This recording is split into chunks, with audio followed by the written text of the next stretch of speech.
खबर शामिल करते हैं। पाकपतन से अपोजिशन लीडर पंजाब मियां हमजा शहबाज शरीफ की जमानत पर रिहाई की खुशी में मुस्लिम लीग नून हाउस में मुस्लिम लीग नून के सीनियर रहनुमा राना अहमद अली अनाई MPA मियां नवीद अली की क़यादत जश्न का एहतमाम आतिशबाजी की गई। मुस्लिम लीग नून के जनरल सेक्रेटरी मोहम्मद जमील फरीदी, तहसील सदर राव रफाकत अली खान, सिटी सदर साबिक चेयरमैन बल्दिया चौधरी मुजफ्फर इकबाल, एडवोकेट साबिक वाइस चेयरमैन चौधरी इसरार अहमद, यूथ विंग मलक वकास सुल्तान पाशा, जिला सदर खवातीन विंग मोतिया मसूद, PA वकार अहमद, साबिक काउंसलर्स और मुस्लिम लीग नून के कारकुनान ने तकरीब में भरपूर शिरकत की। मुकर्रीन ने खिताब करते हुए कहा कि हमजा शहबाज की मेरिट पर जमानत अदलिया की इंसाफ की जीत है। MPA मियां नवीद अली ने खिताब करते हुए कहा कि सिलेक्टेड हुकूमत के दिन गिने जा चुके हैं। इंशाअल्लाह सेनेट इलेक्शन में PDM के उम्मीदवार हैं, ये कामयाबी यकीनी है। करप्ट हुक्मरान मुस्लिम लीग नून के कायदीन के खिलाफ इंतकामी कार्रवाइयां बंद करें। हम अपने कायदीन मियां नवाज शरीफ, मियां शहबाज शरीफ, मरियम नवाज, हमजा शहबाज और राना सनाउल्लाह की हर कॉल पर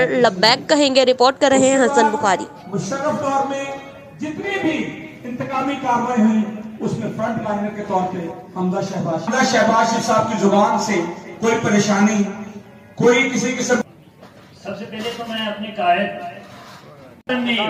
मुस्लिम लीग हाउस यही है और यही रहेगा, क्योंकि मियां नवीद साहब हमेशा ही हमसे मोहब्बत करते हैं, पाकपतन से मोहब्बत करते हैं। मुस्लिम लीग का गढ़ कहलाता है इनका ये घर। बता चुके हैं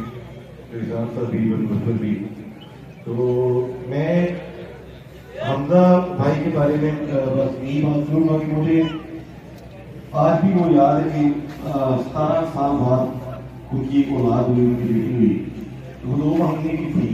तो जब हमजा को अरेस्ट किया गया तो पिछले दिनों उनकी बेटी की दूसरी सालगिरह गुजरी। वो दिक्कत कर रही थी कि पहली सालगिरह पे भी हमजा साहब जेल में थे, दूसरी सालगिरह पे भी हमजा साहब जेल में थे। तो बल्कि